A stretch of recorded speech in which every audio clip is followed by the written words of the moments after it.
If you have one of these old thermostats, what can happen is they could start malfunctioning, and it'll get, if you have the heat on, it can be really hot, or then it might just be really cold. You'll hear it kick on at different times. It might be really cold, but then it doesn't kick on, but then it might be super hot. Same with the cooling, it can be erratic. What you can do is take off the front face. They usually just pop off, you can just pull on them. Once you take that off, you can see the mercury on the spring. And as the spring heats up or cools down, it moves back and forth, and the mercury will flow back and forth and start or stop the air conditioning unit. So what we're gonna do is just take all this off and replace it with a new one. So now at this point, you can pull this piece off. Once you take the second face off, it just pops off. Sometimes it'll have little screws on there depending on the model. But once you get that off, you'll see the baseboard here, or the main board. And from here, you'll unscrew this and then pull this off and then start taking off all the wires. At this point, you might want to take a picture. Before you start taking the screws off, you want to find the fuse panel and turn off the breaker for the AC and heat. You'll have to look around the house to find your fuse box. Normally it's in a closet, it may be in the garage. You'll see it'll look like this, and there'll be a little door, you can open it up.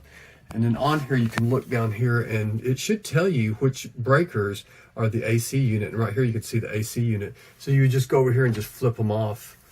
Now, some of the wires that go down there to the transformer are actually wired into a 110. So even though you flip off the AC, there may be some residual energy going through there.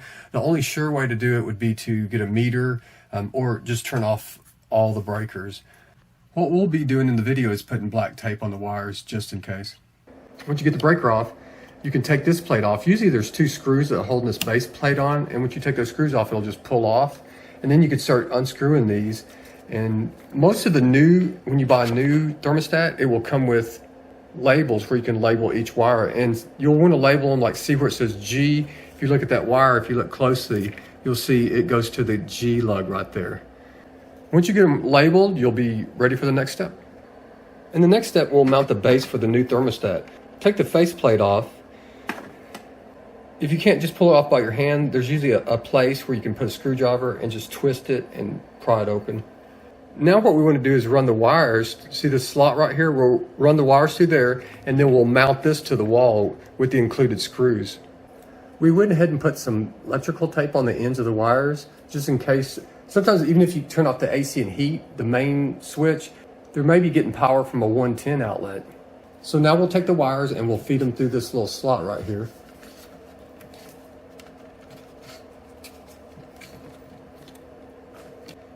Now that we have the wires run through, we'll put in these screws to hold this to the wall.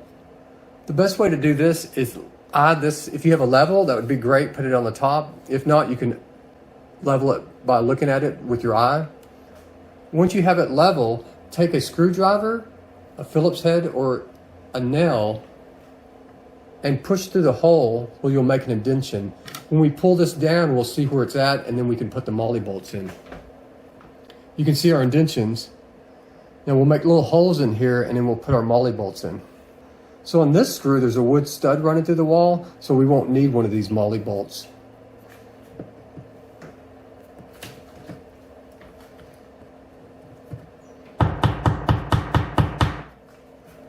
Now that we have the moly bolt in, we'll screw the base plate to the wall.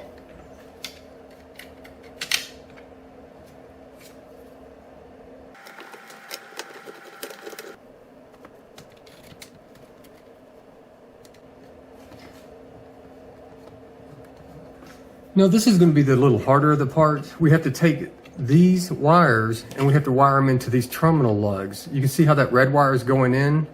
We're going to have to do the same thing with these wires. We have to figure out which lug they go into, push them up in there, and then screw them down. So on Amazon, they have, some people were complaining about they were hard to get these wires in there. We'll see how hard they are, but it does look like the location's kind of hard. You see how they're facing each other? So you have to try to get the wire in there and then get a little bitty screwdriver and screw it down.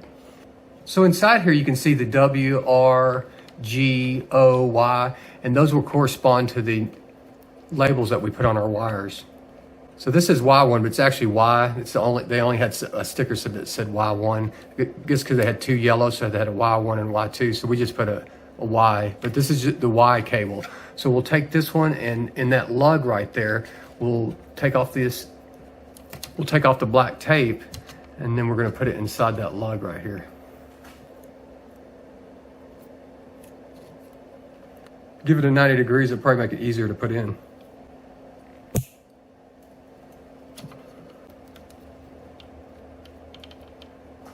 All right, we got our first wire in, and what we're going to do is do the same thing with the G and the other wires, the W.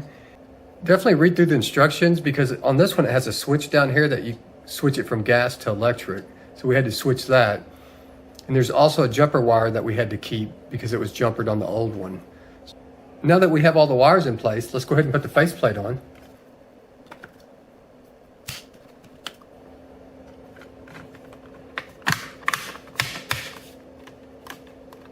That's it. If you got all the wires right, you did it, and we can test it and see if it works. And it just kicked on, so we're good to go. If you have any questions, leave them in the comments below.